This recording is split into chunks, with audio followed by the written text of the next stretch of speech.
तो भेंट द्वारका मंदिर से निकलने के बाद हम लोग आ गए हैं द्वारकाधीश मंदिर भी है और सब बहुत सुंदर है, बहुत सुंदर, बहुत ही रहस्यमयी अखंड धूना है जहाँ पे कैंपस के अंदर ही आपको इतनी गाय मिलेगी। कान्हा जी का एरिया है। मैं गई थी भेंट द्वारका में दर्शन करने के लिए। आज पूर्णिमा का दिन है। यहाँ पे पानी का दान किया जाता है जिसका अपना अलग अलग चार्ज लगता है। नमस्ते ट्रैवलर्स, मैं जूही लेके आई हूँ टेल्स ऑफ इंडिया का एक बिल्कुल नया एपिसोड। तो अपनी I love my India series के साथ मैं पहुँच गई हूँ द्वारकाधीश। क्या आपको पता है द्वारका जहाँ बसा है वो जमीन बड़े भाई बलदेव जी को शादी में मिली थी।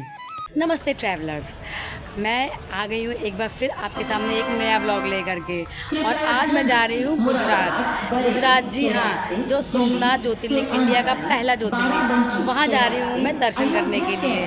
मेरे पिछले जो देवी पाटन वाला ब्लॉग था उसको अपना इतना प्यार देने के लिए मैं आपका तहे दिल से शुक्रिया करती हूँ। और मैं चाहती हूँ कि मेरे आने वाले जितने भी ब्लॉग हैं उसको आप ऐसे ही अपना प्यार देते रहें। अभी जैसा कि आप देख सकते हैं मेरे सफ़र की हो गई है शुरुआत। मैं आ गई हूँ लखनऊ के चारबाग स्टेशन पे। यहाँ पे पोरबंदर एक्सप्रेस मेरी ट्रेन है जो कि मैं बोर्ड करने वाली हूँ, जिसकी टाइमिंग है सुबह 4 बजे की। और 4 तो लगभग बज गए हैं लेकिन ट्रेन अभी आई नहीं है, थोड़ा लेट चल रही है। और ये पहुँचेगी परसों।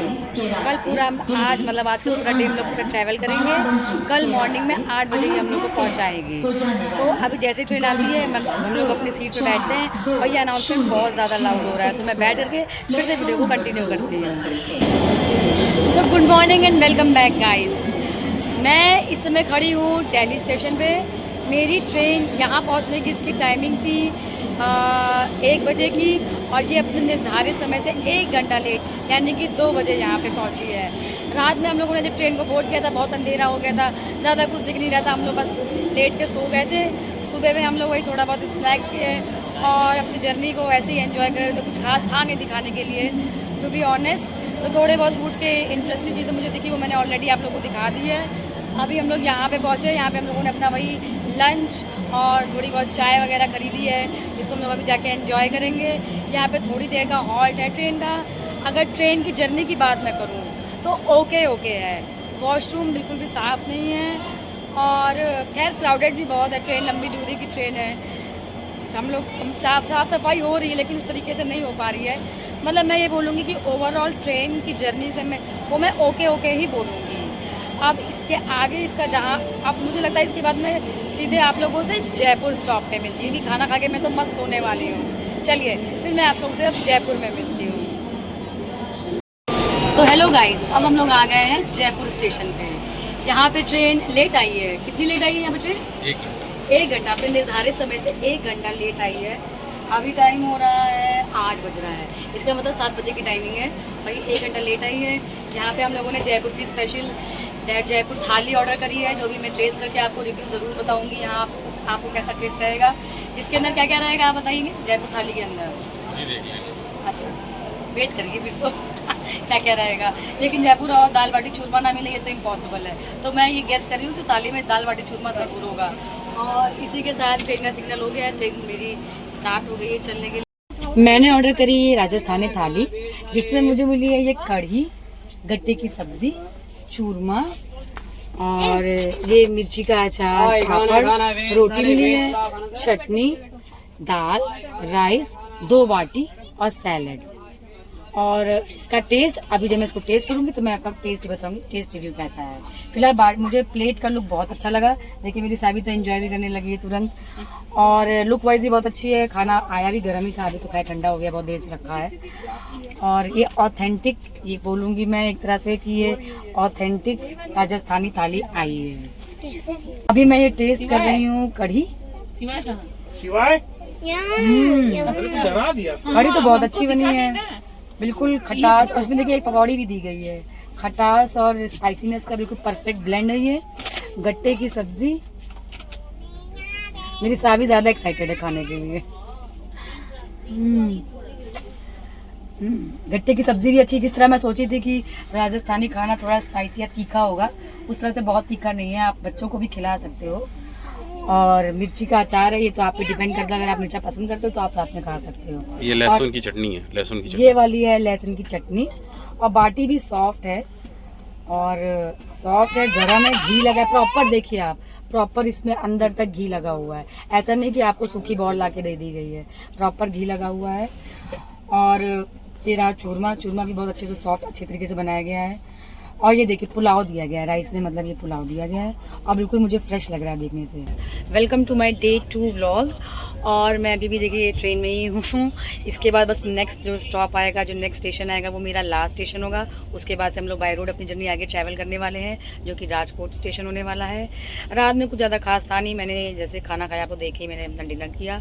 उसके बाद हम लोग रात में अपने आराम से मस्त लेट के सो गए थे। सुबह उठे वही थोड़ा बहुत स्नैक्स और चाय वाय चल रहा है, घर से लाए हुए स्नैक्स वही सब। और नॉर्मल ट्रेन चल रही है अभी, एसी भी प्रॉपर फंक्शन कर रहा है। सब लोग बैठ करके बस टाइम पास कर रहे हैं, अगले स्टेशन का वेट कर रहे हैं। उसके बाद वहाँ से हम लोग अपनी बाय रोड जर्नी कंटिन्यू करने वाले हैं। तो जब हम लोग जब हम लोग डीबोर्ड करेंगे और हम लोग बाय रोड अपनी जर्नी स्टार्ट करेंगे, मैं वहाँ आपको मिलती हूँ।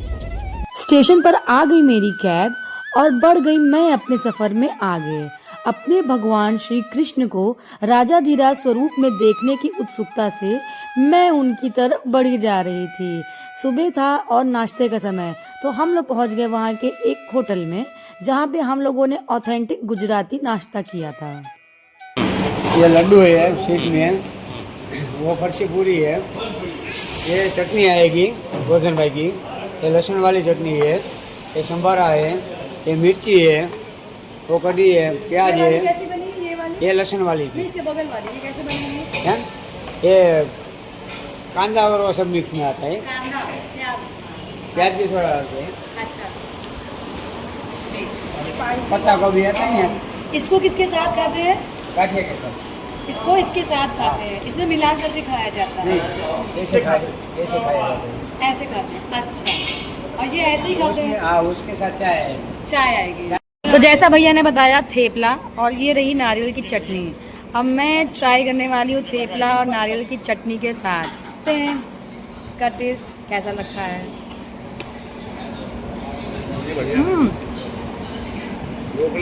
प्याज के साथ। पहली बात थेपला बिल्कुल गर्म है।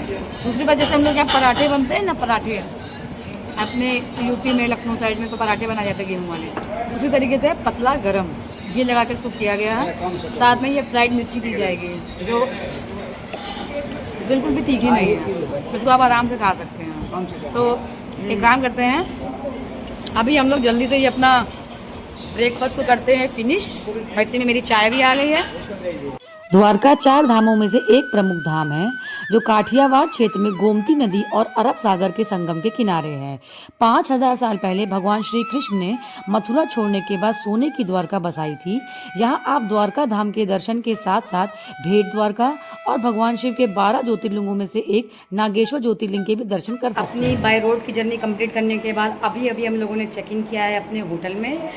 और देखिए ट्रैवल करते करते मेरी क्या हालत हो गई है। तो अभी हम लोग का ये प्लान हो रहा है कि हम लोग फटाफट से फ्रेशन अप करके चेंज करके जाएंगे मंदिर में दर्शन करने के लिए। इसीलिए मैं फटाफट आप लोगों को क्विक रूम टूर। तो ये देखिए, ये हम लोगों ने 2 रूम, क्योंकि हम लोग 2 फैमिली आए तो हम लोगों ने 2 रूम बुक किया हुआ है। ये देखिए, ये रहा, ऐसे ही डबल बेड दिया गया है, साथ में ये एक टीवी दी गई है जो ऑब्वियसली कोई यूज़ नहीं करने वाला है। ये दिया गया है ड्रेसिंग एरिया, साथ में एक कबर्ड है, कबर्ड में अच्छा खासा स्पेस है, आप अपना सामान यहाँ सेट कर सकते हो। साथ में ये देखिए मेरी सावी थक गई है, आराम कर रही है। साइड टेबल है, एक चेयर दी गई है, और ये रहा वॉशरूम भी अच्छा खासा नीट एंड क्लीन है। छोटा सा देखिए। सबसे पहले मैं चली आई भेंट द्वारका में दर्शन करने के लिए। पहले यहाँ जाने के लिए फेरी की फैसिलिटी थी, जिससे आप पानी के रास्ते जाते थे, मगर अब वो फैसिलिटी बंद कर दी गई है। अब आप सुदामा सेतु से होते हुए बाय रोड ही वहाँ जाओगे दर्शन करने। सेतु के दूसरी तरफ पहुँचने पर आपको बहुत सारे ऑटो और टैक्सी वाले मिल जाएंगे, जिसमें आप शेयरिंग या बुक करके भी वहाँ जा सकते हो। आपको अपनी प्राइवेट कैब, टैक्सी जो भी है वो वहीं पे छोड़नी पड़ेगी, और बाय टैक्सी आप जाओगे आगे। पार्किंग में गाड़ी खड़ा करने का चार्ज 50 रुपीज़ है, जो पूरे दिन के लिए वहाँ खड़ी हो सकती है। उसके बाद आप ऑटो से आगे बढ़ोगे, जिसमें आपको जगह जगह पे बहुत ही खराब रोड देखने को मिलेगी। ऊबड़ खाबड़ रास्तों से होते हुए ऑटो वाले भैया आपको लेके जाएंगे। अभी ये रोड बनी नहीं अच्छा, ये जो पानी के जहाज सब बंद हो गए, अब इनको क्या ये सब चलते हैं कि बिल्कुल बंद है? ये सब फिशिंग में जाते हैं। हैं? फिशिंग में? अच्छा, फिशिंग वाले मतलब बेरोजगार नहीं हुए ये लोग, अभी ये लोग फिशिंग का काम कर रहे हैं। फिशिंग का काम कर रहे हैं, ज़्यादातर लोग ऑटो चला रहे हैं। ऑटो चला रहे हैं, पहले ऑटो नहीं चलते थे क्या यहाँ पर? नहीं, पहले बहुत कम चलता था। पहले बहुत कम चलते थे, अच्छा, अब ज़्यादा चलने लगे। तो ये सब जगह पहले लोग पैदल जाते थे? हाँ, यहाँ पर जब नावें चलती थी तब सिर्फ 10 से 15 ही ऑटो थी। 10 से 15? तो ऐसा क्यों, नाव ज़्यादा पास तक जाती थी क्या? नाव मंदिर के पास नहीं थी, इसलिए मंदिर चलते जाते थे लोग। अच्छा अच्छा केवल हनुमान जी के मंदिर के लिए जाते थे। अच्छा अच्छा। अब सबको ऑटो करना पड़ता है? हाँ, अभी सबको ऑटो करना पड़ता है क्योंकि 2 किलोमीटर का रास्ता हो गया है। ओके। द्वारका में भगवान राज करते थे तो भेट द्वारका में वास करते थे। इस मंदिर की दो बड़ी खास बातें हैं। एक तो ये कि यहाँ पर भगवान श्री कृष्ण की सुदामा जी से मुलाकात हुई थी, इसीलिए हम लोग को प्रसाद में चावल मिलता है। दूसरा, जो आपको दर्शन होंगे भगवान जी के, वो माँ रुक्मणी ने अपने हाथों से बनाई है। तो गाइस, अभी मैं गई थी भेट द्वारका में दर्शन करने के लिए। आज पूर्णिमा का दिन है, इसलिए यहाँ नॉर्मल से ज़्यादा भीड़ थी और मुझे लगता है यहाँ मुझे आराम से लग गए होंगे 1-1.5 घंटे दर्शन करने में। और जैसे आप मंदिर परिसर के अंदर घुसोगे, वहीं पे आपके स्लीपर, आपके शूज़ जो भी आपने पहना हो वो सबमिट हो जाएगा। अगर आपने कैमरा ले रखा है या फ़ोन ले रखा है तो वो भी आपको सबमिट करना रहेगा। उसके बदले में आपको एक टोकन मिलेगा। आप प्रसाद लेकर के मंदिर के अंदर जाएंगे, वहाँ पे लाइन लगी रहेगी। फिर जब आप छोटे छोटे बहुत सारे मंदिर हैं, बहुत सारे देवी देवता हैं, उनके दर्शन करते हुए आप मेन जो भेट द्वारका के द्वारकाधीश का जो मंदिर है, जो उनकी मूर्ति है, उनके तक जाएंगे। तो वहाँ पे आपको चावल जो आपके प्रसाद में रहेगा, वहाँ पे वो आप चढ़ा दोगे तो वो पंडित जी ले लेंगे। जो आपको वो रिटर्न नहीं करेंगे, नहीं देंगे, वो अपने पास रख लेंगे उसको। उसके बाद आप वहीं से और 2-1 मंदिर, मैं बोलूँगी छोटे मंदिर और हैं देवी देवताओं के, उनके दर्शन करते हुए आप बाहर आ जाओगे। क्योंकि आज मैंने जैसे पहले बताया पूर्णिमा का दिन था, तो आज यहाँ बहुत ज़्यादा रश था, इसीलिए मुझे इतना टाइम लग गया यहाँ पे दर्शन करने में। गर्मी भी थोड़ी सी हो रही थी, बट चलिए, भगवान की दया से मेरे दर्शन बहुत अच्छे से हो गए। मैंने बहुत अच्छे दर्शन किए और भगवान का बहुत सुंदर श्रृंगार किया गया था। अब हम लोग यहाँ से नेक्स्ट कहाँ जा रहे हैं, ये आप वीडियो में बने रहिए देखने के लिए। भेट द्वारका से 5 किलोमीटर की डिस्टेंस पे आगे बढ़ने पे आपको मिलेगा मकरध्वज मंदिर। ये एक इकलौता ऐसा मंदिर है जहां आपको हनुमान जी के साथ साथ उनके बेटे के भी दर्शन होंगे। कहा यह जाता है कि जब हनुमान जी जड़ी बूटी लेके जा रहे थे, तब उनका पसीना समुद्र के अंदर मछली के मुंह में गिरा था और वहीं से मकरध्वज जी उत्पन्न हुए थे। मंदिर में आपको हनुमान जी और जमीन से निकलते हुए मकरध्वज जी के दर्शन होंगे। वहां से दर्शन करके मैं बढ़ गई आगे। तो सफ़र में आगे बढ़ते हुए मैं आई हूँ चंद्राचार्य मंदिर में, और यहाँ पे एक बहुत ही रहस्यमयी अखंड धूना है, जहाँ पे कहते हैं कि बिना किसी अग्नि के, यानी बिना किसी आग के यहाँ पे धूना जला करता है। इसमें से राख निकला करती है बिना किसी अग्नि को प्रज्वलित किए हुए। मैंने भी अपनी आंखों से देखा, वहाँ पे बहुत सारी राख रखी हुई थी इस धूना में, लेकिन मैंने उसको टीका भी लगाया। और बहुत कमाल की बात यह है कि किसी अग्नि की ज़रूरत नहीं थी इसको प्रज्वलित करने के लिए। और यहाँ पे और भी माता रानी का मंदिर है, ऋषियों का मंदिर है, जो ये मंदिर परिसर के अंदर, और बहुत ही अच्छा सा ऐसा लग रहा है जंगल के बीच में ये मंदिर है। ठंडी ठंडी हवा चल रही है, गर्मी में काफ़ी अच्छा लग रहा है। मेरे बहुत अच्छे दर्शन प्राप्त, मुझे बहुत अच्छे दर्शन यहाँ पे हुए हैं। अब हम लोग यहाँ से जा रहे हैं वापस द्वारका की ओर। भेट द्वारका का मेरा ये जो पूरा एक दर्शन करना था, जिसमें भेट द्वारका के मेन मंदिर और जो 2 छोटे मंदिर थे जो मैंने आपको दिखाए अपने सफ़र में, वो जो दर्शन करने थे वो हो गए। अब मैं सीधे जा रही द्वारका की ओर, वहाँ के मंदिरों में दर्शन करने। द्वारकाधीश मंदिर में दर्शन करने जा रहे हैं तो टाइमिंग का खास ध्यान रखिएगा। सुबह 6:30 बजे से दोपहर के 1 बजे तक दर्शन होते हैं। उसके बाद भगवान शयन करते हैं। फिर शाम को 5 बजे से 9:30 बजे तक दर्शन होते हैं। इसी टाइम के बीच में आपको दर्शन करने होंगे। मंदिर गोमती नदी के तट पर है। यहाँ भक्त आकर स्नान भी करते हैं। समुंदर से ही गोमती नदी निकली हुई है। ये मंदिर 2500 साल पुराना है, जिसे श्री कृष्ण जी के परपोते वज्रनाभ ने बनवाया था। तो भेट द्वारका मंदिर से निकलने के बाद हम लोग आ गए हैं द्वारकाधीश मंदिर में दर्शन करने के लिए। इस समय बज रहे हैं 8, और मंदिर में एंट्री की टाइमिंग भी हम लोग को जो बताई गई है वो 8 बजे की ही है। तो ऐसा लगता है कि हम लोग करेक्ट टाइम पे पहुंच गए हैं। अब बस अंदर जाके प्रसाद लेकर के दर्शन करना है। हेलो ट्रैवलर्स, मैं खड़ी हुई इस समय द्वारकाधीश टेम्पल के सामने और मुझे ये बताने में बहुत बहुत खुशी हो रही है कि मेरे बहुत ही अच्छे दर्शन हुए हैं मंदिर के अंदर। मैं पहुंची थी लगभग 8 बजे के करीब मंदिर परिसर में और इस समय बज रहे हैं 9:30, यानी कि मुझे टोटल 1.5 घंटे का टाइम लग गया मंदिर परिसर से घुस करके और दर्शन करके वापस आने में। मेरे बहुत अच्छे दर्शन हुए। हालांकि भीड़ बहुत ज़्यादा थी क्योंकि पूर्णिमा का दिन, जैसे मैंने पहले ही बताया, तो पूर्णिमा के दिन होने के कारण बहुत भीड़ थी, बहुत रश थी, मगर फिर भी मुझे बहुत अच्छे दर्शन प्राप्त हुए हैं। मैं अपने आप को बहुत ही लकी और खुद को बहुत ही समय में पीस में फील कर रही हूँ दर्शन करने के बाद। और अभी हम लोग जा रहे हैं, दर्शन तो हो गए हैं, अब हम लोग जा रहे हैं थोड़ा सा बीच साइड पे, थोड़ा सा एंजॉय करेंगे, तो चाय पियेंगे, स्नैक्स करेंगे, खाएंगे, उसके बाद जा करके अपना डिनर करके हम लोग सो जाएंगे। और कल का क्या प्लान होगा मैं आपको आगे बताती हूँ। मंदिर में फ़ोन ले जाना मना है, इसलिए मैं आपको यहीं से द्वारकाधीश जी के दर्शन करा दे रही हूँ। तो बोलो जय द्वारकाधीश जी की। मंदिर के पास में ही मार्केट एरिया है जहाँ पे आप आराम से प्रसाद और सोवेनिर्स ले सकते हैं अपने फैमिली के लिए। दर्शन करने के बाद श्रद्धालु यहाँ पर घूमना पसंद करते हैं। 5 मंजिल मंदिर की ध्वजा दिन में 5 बार बदली जाती है, जिसे देखने के लिए लोग घंटों इंतजार करते रहते हैं। यहाँ की पूरी ज़मीन बंजर है, यहाँ पर ना तो किसी तरह की फसल होती है और तो और पीने का पानी भी खारा है। घूमते घूमते हो गया डिनर का टाइम और मैं पास के ही एक रेस्टोरेंट में चली आई गुजराती खाना खाने के लिए। Good morning, hello and welcome back my guys. मैं इस समय हूँ, ये है मेरा डे 2 द्वारका में। इस समय बज रहे हैं सुबह के 6:15। कल का मेरा दिन था उसमें मेरा भेंट द्वारका और उसके साथ के जो 2 और मंदिर है वो कवर हो गए थे। मेन द्वारकाधीश जी का मंदिर है, जो धाम है, वो मेरा कवर हो गया था। थोड़ी बहुत हम लोगों ने शॉपिंग करी थी, फिर लास्ट में हम लोग डिनर करके थक इतना गए थे कि फिर मैं सो गई रूम पे आकर के और हम लोगों ने कुछ भी नहीं किया। अब इस समय हम लोगों का प्लान है कि जो भी मंदिर यहाँ पे द्वारका में बचे हैं उन लोग को कवर करते हुए हम लोग आगे बढ़ेंगे अपनी जर्नी को, मतलब आगे बढ़ाएंगे। तो अभी आगे क्या होने वाला है, कैसे होने वाला है, वो तो आपको वीडियो में आगे पता चल जाएगा।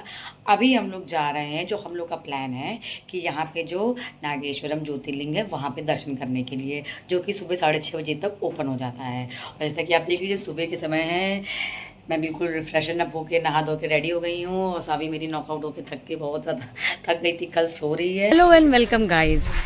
अपने होटल से निकलकर कुछ दूर चलकर मैं आ गई हूँ नागेश्वरम ज्योतिर्लिंग में दर्शन करने के लिए। अभी बज रहे हैं सुबह के 7 और मंदिर परिसर में अभी फ़िलहाल तो ज़्यादा भीड़ नज़र नहीं आ रही है। अब हम लोग अपना प्रसाद ले करके सीधे जा रहे हैं लाइन में लगने के लिए। और यहाँ पे देखिए कैंपस के अंदर ही आपको इतनी गाय मिलेगी, कान्हा जी का एरिया है, गाय और ना दिखे ऐसा तो हो ही नहीं सकता है। तो बस अब हम लोग यहाँ से प्रसाद ले करके लाइन में लग करके और दर्शन करेंगे। रास्ता थोड़ा सा मैं कहूँगी कि अभी रोड बनी नहीं है, थोड़ा सा ऊबड़ खाबड़ रास्ता था, आने में थोड़े से हचके लग सकते हैं आपको। अंडर कंस्ट्रक्शन है, बन रही है रोड, मगर अभी बनी नहीं है। बाकी कैंपस तो बहुत बड़ा है, थोड़ा आउटर एरिया में यानी कि जंगल साइड पे पड़ेगा ये कैंपस, इसका मंदिर परिसर जो है। और पहुँचते ही आपको बहुत बड़ी सी एक शंकर जी की, भगवान शिव की एक खूब बड़ी सी आपको वो दिखेगी, मूर्ति दिखेगी। अब मैं चलती हूँ अंदर और मैं करती हूँ अपने दर्शन। द्वारकाधीश मंदिर से 20 किलोमीटर के डिस्टेंस पर है ये ज्योतिर्लिंग। यहाँ पर भगवान शिव और माता पार्वती को नाग नागिन के रूप में पूजा जाता है, इसीलिए यहाँ पर जलाभिषेक के साथ साथ नाग नागिन के जोड़े भी चढ़ाए जाते हैं। इस समय खड़ी हूँ नागेश्वरम ज्योतिर्लिंग में और यहाँ मेरे दर्शन हो गए हैं। मुझे इसमें बज रहे हैं 7:20 मिनट, तो बहुत ज़्यादा मैं बोलूँ 10 मिनट का टाइम मुझे लगा प्रसाद ले करके मंदिर में घुस के, यानी मंदिर परिसर में प्रवेश करके और दर्शन करके वापस आने तक मुझे लगभग 10 मिनट का टाइम लगा होगा, जहाँ मेरे बहुत अच्छे और बहुत इत्मीनान से दर्शन हुए। मैंने बहुत अच्छा दर्शन प्राप्त किए हैं यहाँ पे शंकर भगवान के। और यहाँ पे आपको अगर जल चढ़ाना हो, अगर आपको शिवलिंग पे जल चढ़ाना हो तो आप एक 450 रुपये की थाली है वो लेकर के भी आप जल चढ़ा सकते हो, जिसमें आपको धोती, अगर लेडीज़ है तो उनको साड़ी या सूट, और अगर जेंट्स है तो उनको धोती पहन के जाना कंपलसरी है। जो सब कुछ आपको यहीं से प्रोवाइड कराई जाएगी, यानी कि आपको धोती भी यहीं से मिलेगी। और इंडियन अगर वुमेन है तो आप अपने इंडियन ड्रेसेस पहन के आइए, अगर आप वेस्टर्न ड्रेस पहने तो आप धोती लपेट के भी अंदर जा सकते हो। उसके अलावा आपको लाइन में लग करके अंदर जाएंगी, बाकायदा प्रसाद चढ़ाने को मिलेगा, जल रुद्राभिषेक यानी कि जल रुद्राभिषेक नहीं जल चढ़ाने को मिलेगा, और जल चढ़ा करके फिर आप वापस आ जाओगे। यहाँ हम लोग बस अब वहीं खड़े होकर के भगवान की महिमा के दर्शन कर रहे हैं। देखिए मेरे पीछे जस्ट पीछे ज्योतिर्लिंग है और मैं बहुत बहुत बहुत पीसफुल समय फील कर रही हूँ। ये मंदिर 12 ज्योतिर्लिंगों में 8वें प्लेस पर है, यानी कि 8th प्लेस पर है। मैं आ गई हूँ मंदिर परिसर के बाहर। यहाँ पे सुबह के टाइम बहुत बहुत अच्छा मौसम है। देखिए आप खुद देखिए इतनी ठंडी इतनी अच्छी हवा चल रही है। और यहाँ मंदिर परिसर के अंदर ही आपको देखिए ये खूब बड़ी सी एक शंकर भगवान की मूर्ति दिख जाएगी जो बहुत दूर से दिखती है। यहाँ देखिए मंदिर परिसर में मैं इस समय ठंडी ठंडी हवा के बीच में और मौसम का मज़ा लेते हुए, मौसम का लुत्फ़ लेते हुए मैं अरे बाप रे थोड़ा चढ़ाई करके यहाँ आ गई हूँ। ये है नदी, गोमती नदी है क्या? ये नदी नहीं है, झील टाइप। ये नदी नहीं है, ये झील है। एक झील के पास जिसमें हवा चलने के कारण थोड़ी सी लहरें टाइप की दिख रही हैं, ठंडी ठंडी हवा लग रही है। हम लोग के बहुत अच्छे दर्शन भी हो गए हैं। इस समय हम लोग अपने 200 रुपये जल अभिषेक का, 200 रुपये जल अभिषेक का, 450 रुपये है। 450 रुपये में आप जल भी चढ़ाइए, प्रसाद भी चढ़ाइए, दोनों एक थाली मिलती है और 200 रुपये में आप जल चढ़ा सकते हैं। उसके अलावा ये देखिए मंदिर परिसर के पास में ही थोड़ा सा दारुक वन जो बोलते हैं, दारुक वन के पास में ही ये मंदिर है। दारुक वन के पास में ये ज्योतिर्लिंग बनाया गया है। आप आएंगे तो आपको यहाँ पे ज़्यादा बहुत रश या क्राउड वाला एरिया नहीं है कि ट्रैफिक जैम लगा है। इस तरीके से यहाँ आराम से आप दर्शन करिए।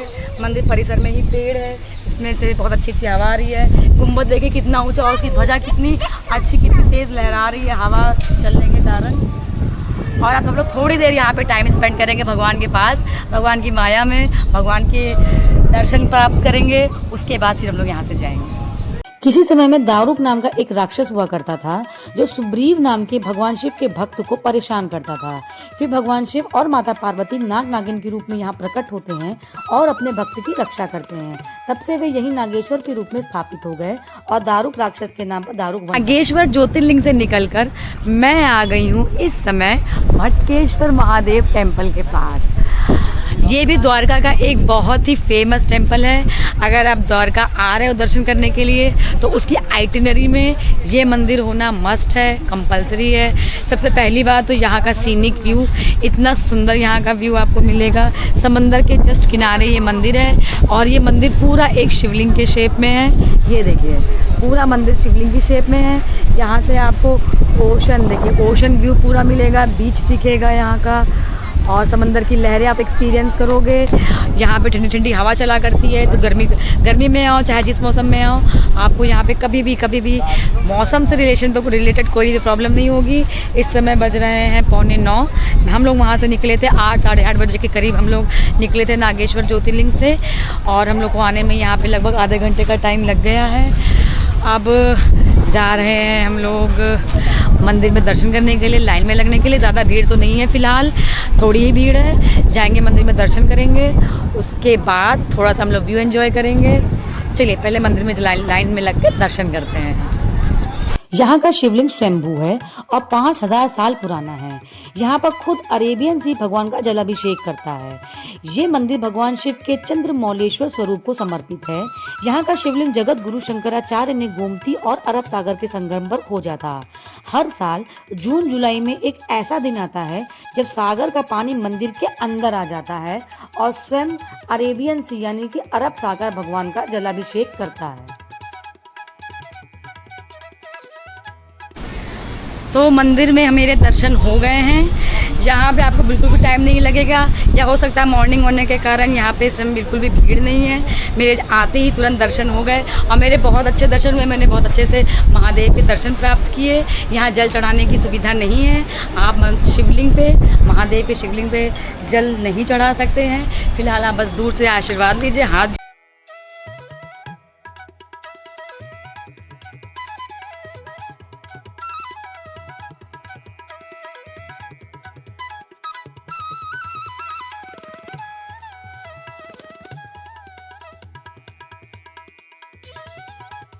अगर आप यहाँ शाम को दर्शन करने आ रहे हैं तो ये मंदिर एक बहुत ही फेमस सनसेट पॉइंट भी है, जहाँ पे आपको शाम के समय में बहुत भीड़ देखने को मिलेगी। जो लोग मंदिर में दर्शन करने के साथ साथ यहाँ का सनसेट व्यू भी एंजॉय करने आते हैं।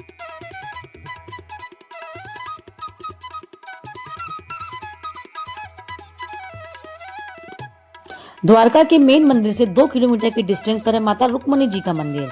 माता रुक्मणी श्री कृष्ण जी की पहली पटरानी और माता लक्ष्मी जी का अवतार थी। तो माँ रुक्मणी जी का मंदिर इतना दूर क्यों है? भटकेश्वर महादेव टेम्पल में दर्शन करने के बाद अब हम लोग आ गए हैं रुक्मणी जी के मंदिर में दर्शन करने के लिए। यहाँ पे थोड़ी सी लंबी लाइन लगी हुई है, भीड़ भी है। भटकेश्वर महादेव से तो ज़्यादा ही, मैं कहूँगी 2 टाइम्स या 3 टाइम्स ज़्यादा है। तभी हम लोग वेट कर रहे हैं कि दर्शन लोगों की हो जाए, तब लोग जाए आराम से दर्शन करके आएँ। और बाकी ठंडी ठंडी हवा चल रही है, मौसम अच्छा है। यहाँ पे पानी का दान किया जाता है, जिसका अपना अलग अलग चार्ज लगता है। 200 रुपये से लेकर के 500, 600, 800 रुपये तक आप यहाँ पे आकर के पानी का दान कर सकते हैं। अभी जैसे भीड़ कम होती फिर मैं जाती हूँ दर्शन करने। जाहिर सी बात है मंदिर के अंदर फ़ोन अलाउ नहीं है, तो मैं मंदिर के अंदर फ़ोन लेके नहीं जाने वाली। फ़ोन में बाहर ही जमा कर दूँगी और दर्शन करके फिर मैं आपसे बाहर। ऋषि दुर्वासा जी ने 2 श्राप दिए थे। पहला कि स्वर्ण की नगरी में सब कुछ मिलेगा सिवाय पीने के पानी और अन्न के, और दूसरा माता और भगवान एक दूसरे से 12 साल के लिए अलग रहेंगे। माता रुक्मणी ने यहीं पे आके 12 साल की तपस्या की थी। मेरा द्वारका का व्लॉग तो यहीं पर खत्म हो गया, लेकिन मेरे आने वाले व्लॉग को देखने के लिए चैनल को सब्सक्राइब कर लीजिएगा। बाय। ड्यू फोर्ट से निकलने के बाद मैं आ गई हूँ नगोआ बीच पे और मैं आ गई हूँ गंगेश्वर महादेव मंदिर के सामने। टोटल अगर मैं काउंट करूँ तो मेरे 3 या 4 बार दर्शन हो गए हूँ।